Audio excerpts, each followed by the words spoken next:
Good morning, gentlemen, and thank you. I'm excited to have this conversation today. Bruce, Bjorn, Eyal, thank you for joining me. Yeah, thanks for having us.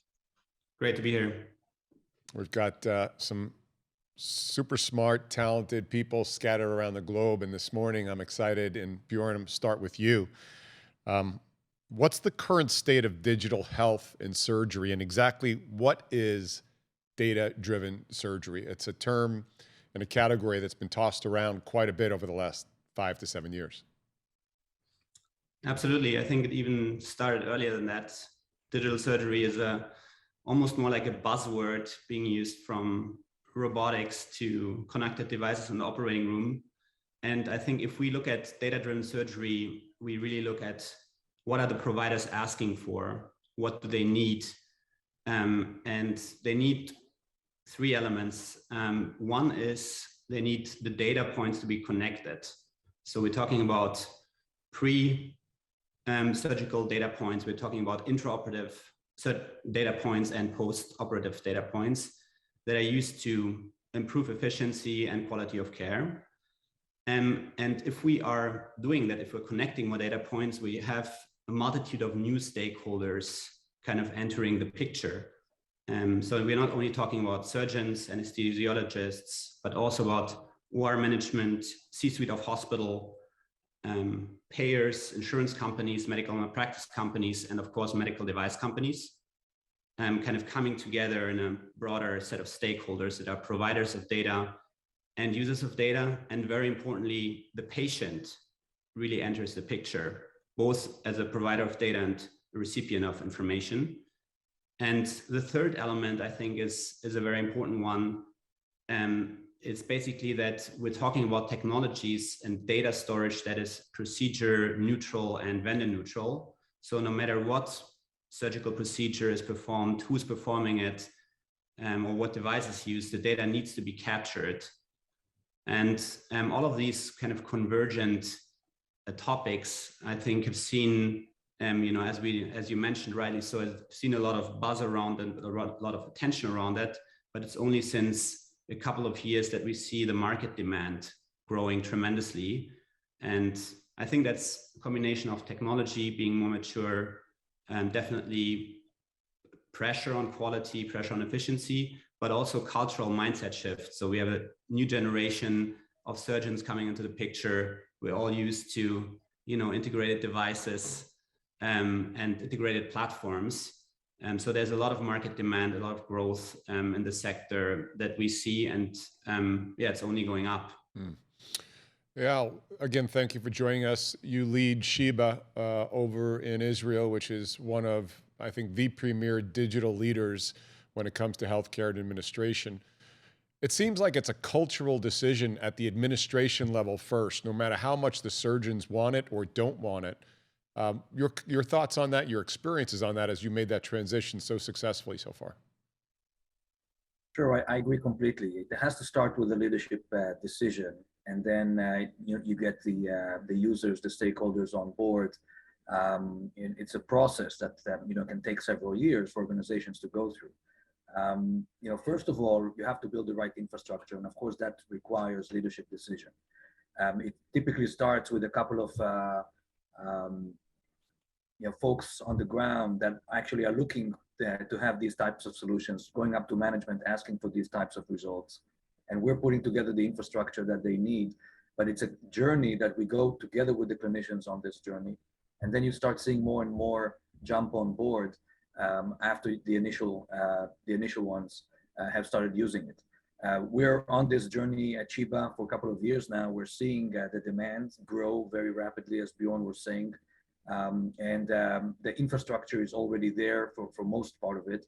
So we're getting ready towards taking it to the next level in terms of looking at what we can generate from data-driven surgery, not just in terms of optimizing the OR efficiency and patient flow through the OR, which has been done already for a couple of years, but taking it to the next level to really improve outcomes, start by measuring them and then act to be able to improve those outcomes across time for our patients. And so, every institution can draw where exactly they are on this journey. Some are further ahead than others and serve as example for others. And we've been trying to do that for the last couple of years, I think, with some success. And obviously, we still have a lot of work to do. Mm. I'm always curious, Bruce, your thoughts on this. When we think about data, we think about inadvertently or deliberately, data is also a judgment. And when you get data, it's getting a reference point of optimal, less than optimal. And that comes back to surgeons who don't like to be judged. When we throw a data set out on the table, it's comparable to another data point. So what have you been your experience in that area, especially when it comes to the surgeons? Yeah, as clinicians, and I spent 30 years of my career doing surgery, 15 years in leadership positions, chair of a department, division chief of a division. Data is kind of a mess, and I think we're moving from the concept of digital, which is references technology, to data and understanding how to apply data science appropriately. And that's a process, and it really starts with understanding how to measure things and eventually how to improve what you measure. And we're not measuring things well yet in healthcare. And as Eyal mentioned, the shift to outcomes and understanding how to measure value and put financial data with patient-centered outcomes, so we can truly, if we're not measuring it, we can't improve it, right? So understanding how to measure value so we can lower costs and improve outcomes at the same time.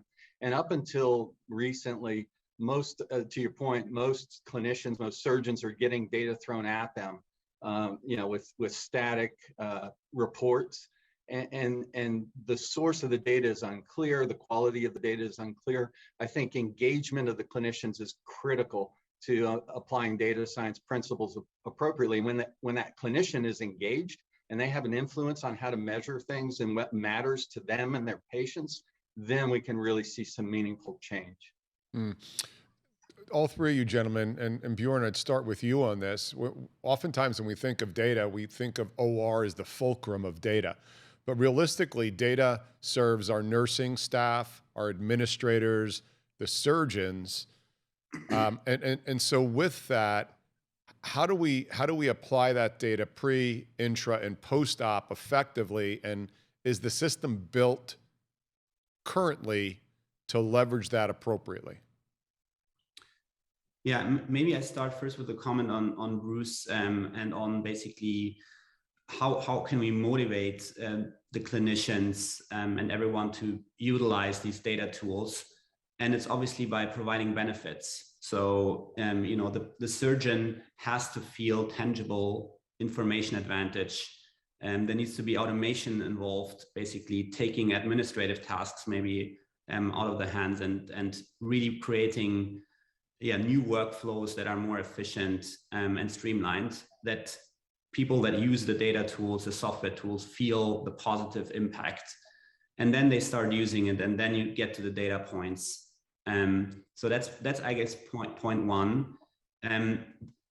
Around the question, how is it used at the moment, and is the infrastructure really there? I would say it is partly there. The underlying technology is definitely ready. I mean, we're seeing the same principles applied in industrial automation or in aerospace or even in the car industry, right? Connected and data-driven driving is a norm now. But the main challenge in healthcare is that we have a lot of barriers to kind of change of systems and change of infrastructure.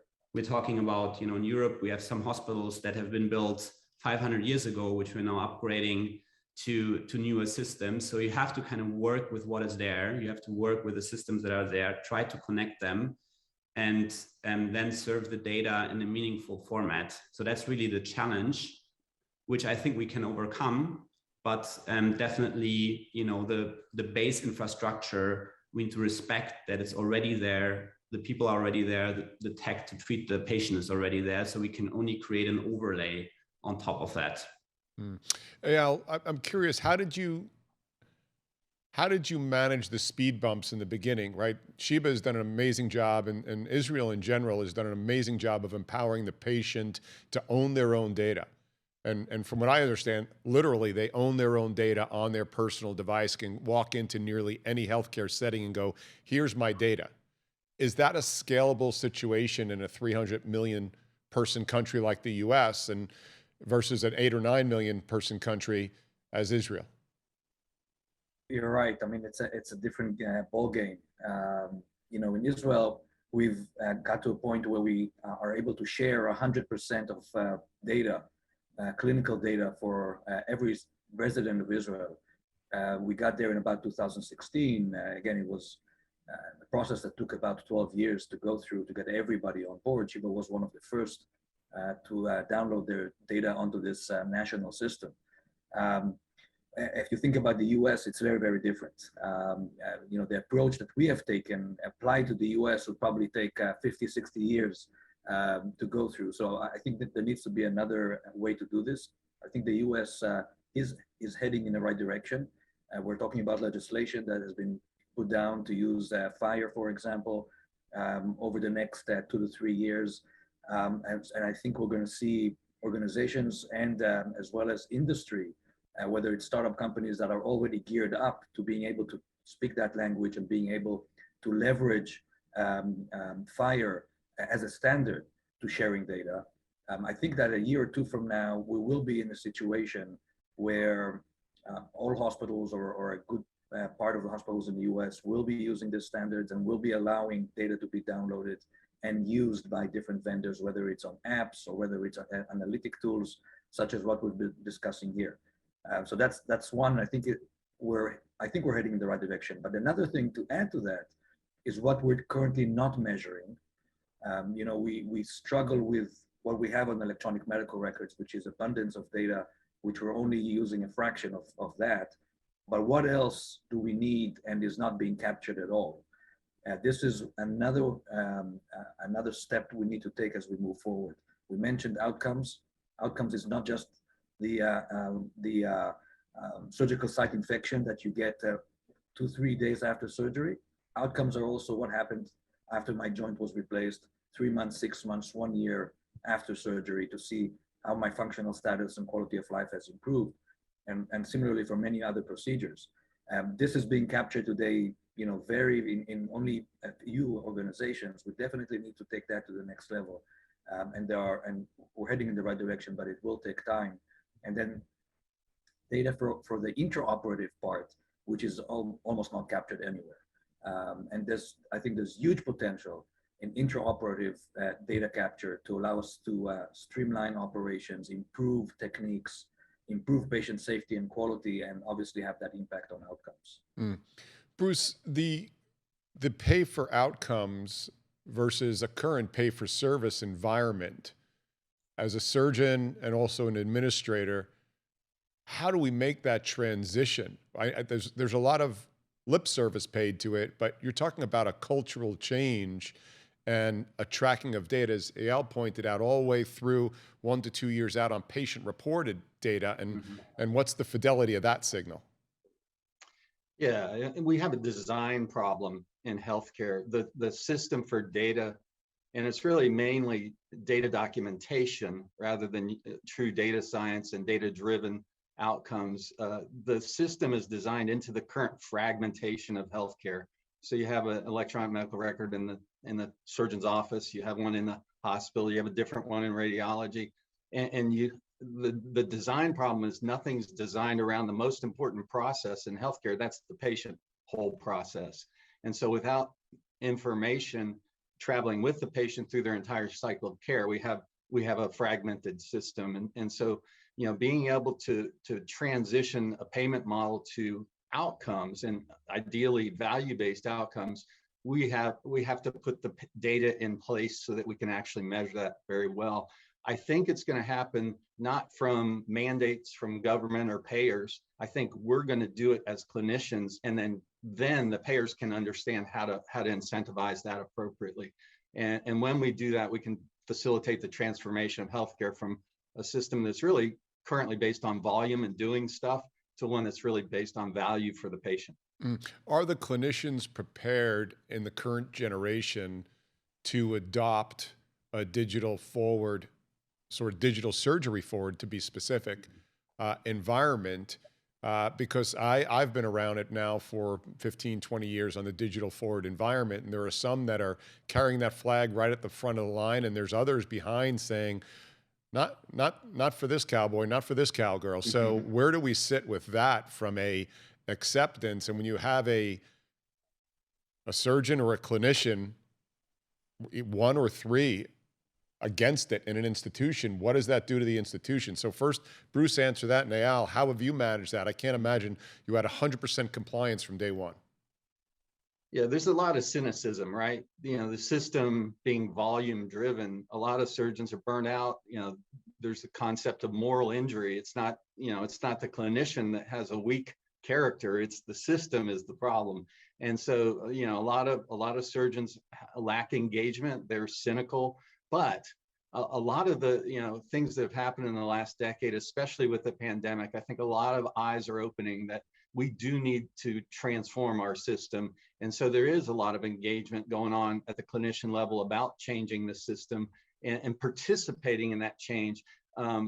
Over the past 20 years, it's been fragmented, and you know, administrators have kind of taken control and tried to push the productivity and the volume system. And there's a recognition that clinicians need to be part of that now. And so a lot of them are starting to really get engaged with administrators to move that needle to a volume, from a volume model to a value model. So yeah, a lot of them will not get engaged until we demonstrate the benefit to the patient first, but also to the clinician and the people doing the work on the front line. And then I think it will happen. Yeah, what was your experience? Did you have 100% sign up when you started transforming Sheba? Very different from 100%. We started with, you know, a couple of early adapters, clinical champions, you know, folks that get it from the start, and you start building. And soon enough, you know, if you have the right mindset at the organization, that, you know, for clinicians to really advance and for clinicians to get to leadership positions, they have to show that they're forward thinking. They have to show that they're looking for change rather than being, you know, captured in the past.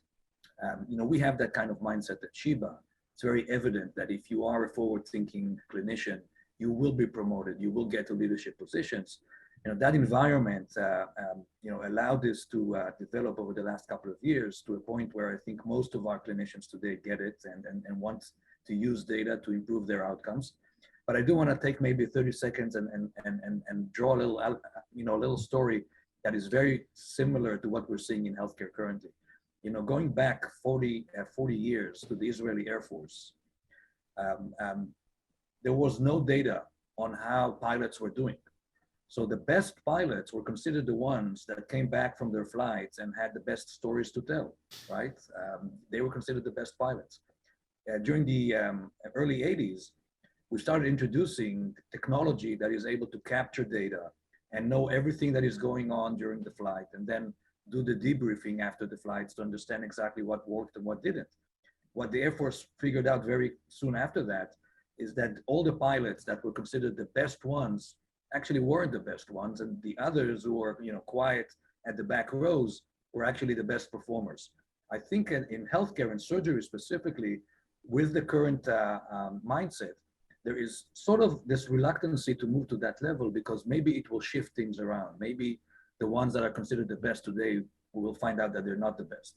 And that's something that we need to break as we move forward again and trying to see that culture shift, which is a journey. Have we really convinced the OEMs, the big medtech companies? Bjorn, this question's, let's start with you on this. So the big medtech companies have not really grown up in a digitally native environment, right? So when we think about surgical robotics and digital, especially on the surgery side, right? Not the imaging, not the diagnostic side. But when we think about the successful players in robotics, you've got an Intuitive Surgical who was born as a digital native. And then even Auris is another example, born as a digital native, right? High adoption, high utilization in those areas. Yet some of the other major strategics were not born digital natives and are trying to transition into that right now culturally. What has your experience been, Bjorn, in the OEMs? Are they excited about this digital transition if they're not digital natives and they already have a position to defend? And then these emerging companies that are digitally enabling and weaponizing data to a very positive fashion, who maybe don't have a 510K or a PMA in the US pathway through the FDA, but are just doing things with data. What's been your experience in that area?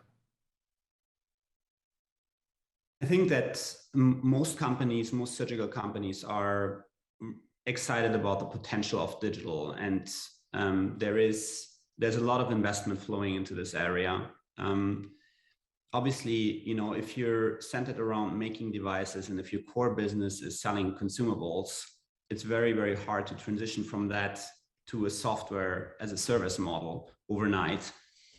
So that's point one. And point two is that there is no company, no surgical company that does it all and knows it all. So if we're talking about, this platform, this data platform approach, and especially if we're talking about pre and post-operative data as well, that's something that these companies have very little exposure to and very little experience in. So I think definitely in their core business and in the core therapeutic areas, they are the specialists. And I think they should remain the specialists and build out, that therapeutic area, both physically and digitally. And then there needs to be another layer of companies and solutions around that captures kind of the metadata and the longitudinal data. And then it doesn't become this kind of replacement model. I don't think we're talking about, Tesla versus GM or BMW or something like this, but we're talking more about enablement, digital enablement by collaboration. And, you can see this by J&J partnering up with Microsoft, or,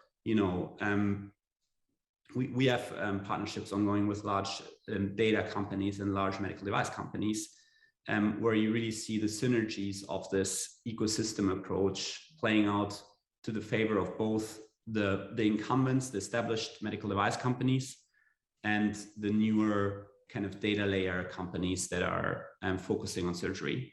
And so what that creates is a really interesting environment, as we've felt over the last couple of years, those paying attention, and certainly moving forward, is this open architecture of the medtech industry, which has never existed before. It's pretty much been, here's my silo Medtronic, here's my silo J&J, here's my silo Edwards. And now if we're moving into a digital world, to your point, nobody can do it all. And medtech companies are not software companies. They're not culturally software companies. They never will be in our lives, for sure. So that means they've got to move aside on the bus and create space for people. And so, Bruce, curious about, your experience in that area. What have you seen the players do on the passive and aggressive side of this? Yeah, it's an interesting transition for the industry. The medical device pharmaceutical companies, as successful as they've been, just using a sales and marketing strategy, trying to sell, and contracting with large hospital systems. The transition that's happening is they're the farthest from the healthcare dollar in the U.S. system, at least, that's controlled by the payer. And so they're under the most pressure to demonstrate the value of their products. And they're struggling to how to do that because ultimately any drug, device, or diagnostics tool does not benefit all patients. It depends on the context, the different patient subpopulations. So they're really needing to learn, where does their product have value, in what context, and what type of procedure, and what type of patient subpopulation. And the only way they can do that is with data. And so, to your point, they're going to need third parties that help them understand how to collect. And it really is real world data, not the controlled trials. The FDA, under the 21st Century Cures Law, is moving away from controlled trials, and they're mandated by that law to use real world data using complex adaptive methods, which are really data science driven. So I think that's going to be a huge benefit to patients, to clinicians, when we have the data and the analysis available to see the optimal variety of treatment options and products for different patient subpopulations. So, an industry a company will understand the market segmentation of where the products produce value and have good outcomes and where they don't. And that's the transition that we're going through with data-driven surgery and data-driven healthcare right now. And so you brought up the analogy that Eyal said is it's going to be real-world evidence now. It's not going to be good storytellers or those who pound the podium the best. And we know the interventional cardiology mafia that continues to run the podiums, at least in the U.S., and they may or may not be the best surgeons, but nonetheless, they have the most podium time. So again, I'm going to go back to an earlier question I had is evidence-based decisions. And medicine, other than FDA pathway, has not necessarily been judged on evidence-based outcomes to the extent that we're driving this now, pure evidence. And are the egos ready for that? Are the OEMs ready for that? And are the hospital administrators ready to go battle the good fight? And Eyal, how has that been? Have you had to navigate that? Well, for sure. I mean, again, when you talk about real-world evidence and data-driven surgery, it's changing concepts, sometimes 180 degrees to what we've been doing before. I don't think that today most hospitals, and when I say most hospitals, it's obviously the vast majority of them, have the current capabilities to take it to where we want it to be. They need help. You got very little academic medical centers that maybe have done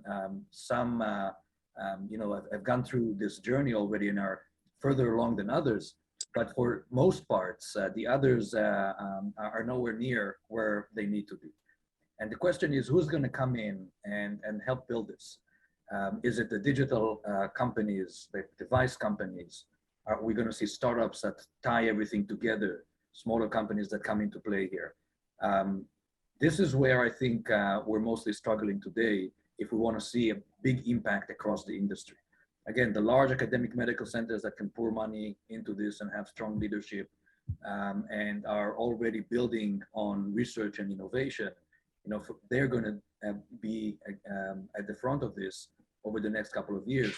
But I'm not very optimistic that we're going to see this on a wide scale, anytime soon, unless we're going to see robust legislation, such as value-based healthcare, that drives this at the end of the day and doesn't leave many options for most healthcare systems to embrace it. This is where I think there's huge need for companies that have that expertise, that can tie the knots together, that can bring this into one comprehensive system. We're going to start seeing these companies pop up over the next couple of years. Bjorn, so you're one of the co-founders of Care Syntax, just to use it as an example here, not to make it a commercial by any means. And Care Syntax is agenda, if I just do it at 50,000 feet, is to tie in all of the data throughout the patient journey and offer an evidence-based outcome, if you will, as a platform. And so that has had to have been a education, get rid of the demonization of tracking outcomes from certain surgeons, and then having the courage longitudinally to hang in the pocket long enough to get enough data for it to be meaningful, because an N of 1 has a lot less value than an N of 10,000. And so that resistance to bringing in an overarching data aggregator that then helps make better decisions, what has that journey been like for you? It's definitely not been a short journey. So we started, as I mentioned initially, over 10 years ago with this concept. And I think, on a clinical side, what we've seen, we've actually seen the surgeons wanting something like this and pushing for something like this for a long period of time, because surgeons are, performance-oriented, almost high-performance athletes, right? Like people. So 99% of surgeons, they want to get better. They want to get better outcomes for the patients, and they like the tools for that. One of the main hurdles actually to the adoption is the budgets within the hospitals and the financing availability for this kind of a solution. And there, I would say I'm looking for, a person almost outside of this the 3-4 people that we have here on this call together, which is, the payers and the risk-bearing entities, because they're really benefiting from this. They're benefiting from better outcomes. They're benefiting from a healthier population, right? That they insure. And so I think one of the most important steps that we took quite early on in the journey of CareSyntax was to talk to insurance companies and bring on board large insurers, large health insurers, but also reinsurers and risk insurers into the picture to help finance the solution and to help design the solution in a way that is beneficial for them as well, to track the outcomes. And I think that that really provided this growth moment, at least for us as a company, where we can now come into a hospital and offer not only the tech, but also the financing solution. And that's been, I think the critical differentiator between, going from door to door, getting a lot of applause for something amazing that we want to do, but basically very difficult in terms of getting the budgets and then implementation, to something which we can present as a package and which, gets the user adoption on the one hand, but also has the financing embedded. So here's a question for all three gentlemen. This makes a lot of sense, right? This overarching digital aggregator transition, providing real world evidence. It almost feels like it should be a utility that is independent of Medtech, as our electrical grid is, our power grid is, right? Our communication system and all. And so one Medtech company can't own all that. It actually almost has to be an independent entity that is non-biased. Because when you put an overarching data aggregator, there's going to be losers and there's going to be exposure of money being spent and activities being done that are not adding enough value to the endpoint. And that in turn will put revenue at risk for some companies and open up the door for others to come in. And ultimately, while the patient should be the focus of all this, the almighty dollar or shekel is still driving behaviors across the world. So is everybody on board with this digital tracking of surgery and data? I'll start with you, Eyal. I mean, that had to be, I'm wondering, don't give me names, you had to have exposed vendors and products in Sheba that somebody looked at a real world evidence outcome and said, no, we're not doing that any longer. You're right. You're absolutely right. We've gone through a couple of these examples. We've been, for a couple of years now, trying to do this ourselves, with our own teams, for business intelligence and analytics. We have a strong internal group that can carry that forward. It's still been a huge struggle to try to put it together in a way that would be, clinician facing, providing the value to clinicians that clinicians would really want and want to use it, patient facing on the other side, and also for management and administration. So we're able to see exactly what's going on, what works, what doesn't, where do we need to spend more money, where we should stop spending money. And so it's a very complicated process, even for large academic medical centers with large development teams. This is where there needs to be a blueprint, which would come from industry. I mean, again, we're not expecting every hospital to do this internally. There needs to be a blueprint that we know works. And we're not there yet. There's still iterations we have to go through to make sure we find exactly what everybody wants to get out of this. So there's value to all stakeholders, because if there isn't value for all stakeholders, it just won't happen. And I think we're on that journey currently. CareSyntax is one of those companies that is looking to do this.